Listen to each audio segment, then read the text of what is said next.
Hey guys, Chris here with Super Fast RC, and today we're taking a look at an Xray XT8. This is the 2017 edition, I believe, the 2.0 kind of deal. Yeah guys, this is a nitro. I picked it up on eBay for 150 bucks. It's got some weird stuff going on, like I don't know what happened with the back shock tower, the anodizing on the aluminum parts is kind of coming off. There's a little bit of rust on some of the screws. But for the most part, it looks like a pretty low usage buggy or a truggy. And one way to tell that, I don't know if you can see right there. For one, those pins, those drive pins on X-rays tend to wear with a lot of use. And for two, the bottom of the chassis, guys, it's clean for what it is. I don't think this thing saw much usage at all. So for 150 bucks, we've got the conversion set. We're gonna have ourselves an E-Truggy here pretty soon. So I'm gonna go ahead and rip into this thing and see if I find any smoking guns or anything I think that, you know, needs to be replaced, like gears and stuff like that. But yeah guys, it's gonna be a series, budget truggy.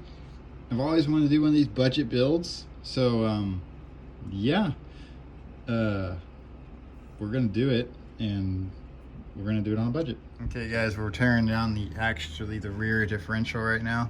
And so this is any used vehicle you get, roller, anything like that, you're gonna wanna tear down and get an assessment of what's going on with the differentials, especially in a truggy. Truggies use the same differentials as the buggies do, and they're put under a lot more stress with the bigger tires, so you're gonna have a lot more differential, ring gear, and pinion wear with the truggies. And this is one of the spots where the Xray can get expensive. You know, the gears, the steel that they use, it's a specialized steel. And you know, in all honesty, I've never seen it do anything but more than a regular buggy steel will or regular steel does. But I have had an XT8 before, and I did have trouble with the diffs, and I remember the pinion gears being more than it was worth. I mean, the ring gears and pinions to replace them was more than the car was worth. Now those prices have come down a lot over the years, so it's not that big of a deal. But to my surprise here, we're actually looking pretty good. So on our ring gear, everything's intact. I do not see any abnormal wear. You're gonna wanna hit this with brake clean, obviously, to get it cleaned out and down to where you can see the bare metal. It's gonna be greasy. But yeah, the ring gear looks good. The pinion, so the pinion, it's in fair condition. I can see a little bit of wear starting on it, but here's the thing guys, this was built incorrectly. There's no shims anywhere. So, I mean, I haven't looked at the manual for this car, but I'm pretty dang sure there's shims that go into any differential on A scale. I've always had to shim it. So I could tell right away that there was no pinion shims on it, because I could push the shaft in to the differential and the pinion would move back into the ring gear and it would bind. So that's not good. That's where you're gonna get you exacerbated gear wear over time. So we're gonna get this guy, we're gonna read the manual, look it up, see what's going on here, and see what kind of shims we need to do to get this thing shimmed correctly, so we don't have any exacerbated abnormal wear on our rear differential. Most importantly, the front differential is probably fine. Not a lot less stress on the fronts than on the rear, especially with the truggies. Like I wanted to show you here one more time, just if you're eagle-eyed online and you see a good deal, this thing is actually pretty good. Now the center drive shaft, it does have a little bit of wear on the drive pins. I mean, we're talking probably less than 5 race days, guys, on that. That's not a big deal.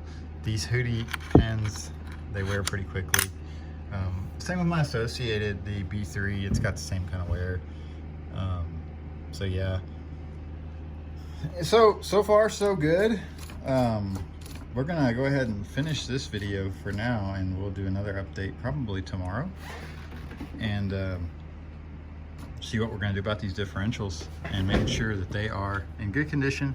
We're gonna do a setup. I'll have to look up setup, probably run something like Ty Tessman ran on our diff fluids, just to make sure that I'm getting a good baseline setup. The bearings actually feel really good. They're nice and smooth, and there is no play in the race. So like I say guys, this car was really well taken care of, or it just wasn't ran much. So being a nitro, it probably just wasn't ran much. It's probably shelved and just kind of sat. As you can see, like I said, the aluminums are pretty faded on it. So it probably sat in a window or sat in the garage next to some pool chemicals or like water softener salt. And it just corroded that over time. But that's not gonna hurt performance.